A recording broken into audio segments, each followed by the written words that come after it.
I took the job because it paid $2 more an hour than anywhere else in town. I should have asked why.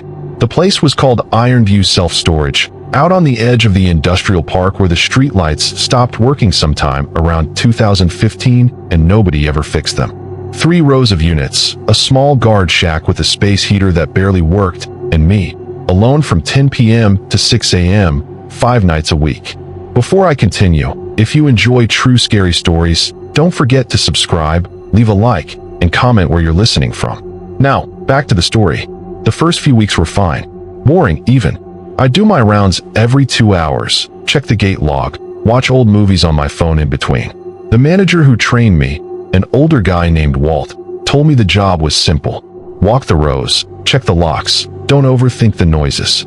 I didn't think much of that last part at the time. Then one night, around midnight, I noticed Unit 114 had its light on. That wouldn't have meant much, except Unit 114 had been empty for 6 months. I checked the log. Nobody had accessed it.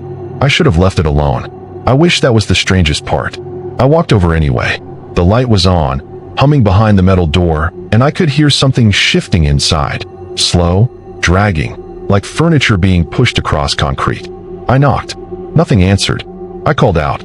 The dragging stopped instantly, like whatever it was had been listening the whole time. I froze there for a full minute before I made myself walk away. When I checked the security footage the next morning, the light in 114 had never turned on at all. Not once, the entire shift. I checked 3 times.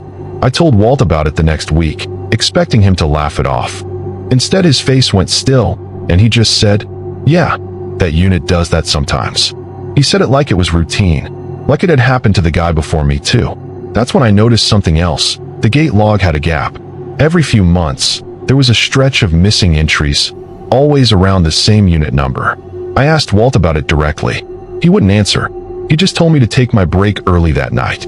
2 nights later, the dragging sound came again, except this time it didn't stop when I called out.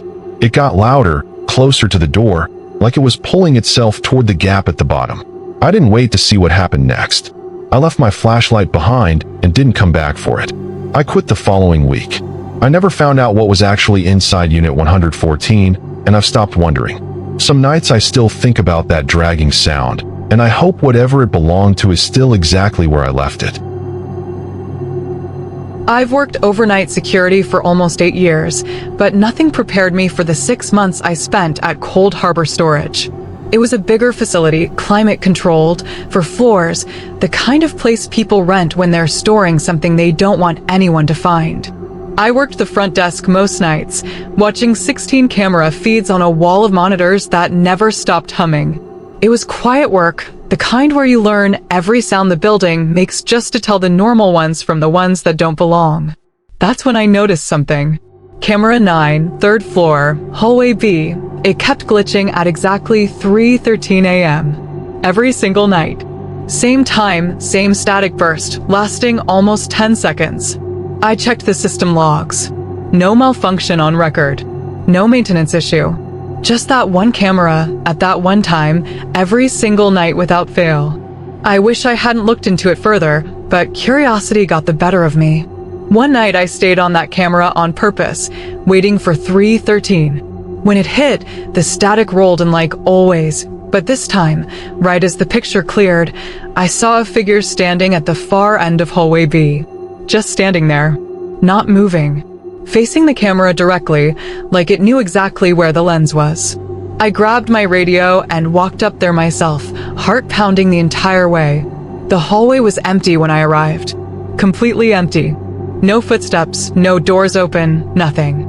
But the temperature up there was ice cold, colder than the climate control should have allowed. Something wasn't right, and it didn't stop there. Over the next few weeks, Camera 9 kept glitching at the same time, and I started finding small things out of place near hallway B, a unit door slightly ajar that I knew I'd locked, dust disturbed on the floor in a straight line leading nowhere. I checked the tenant records for that hallway. Every unit belonged to the same person, a man who'd stopped paying rent almost 2 years earlier and never came back for his things. Management had never cleared the units out. Legally, they said, they couldn't touch it yet. The last night I worked there, camera 9 glitched at 3:13 like always, but this time it didn't clear. It just stayed dark, completely black, for almost 2 full minutes. When it finally came back, the figure was gone from the end of the hallway. It was standing directly in front of the camera instead, close enough that the lens couldn't focus on anything but a shape.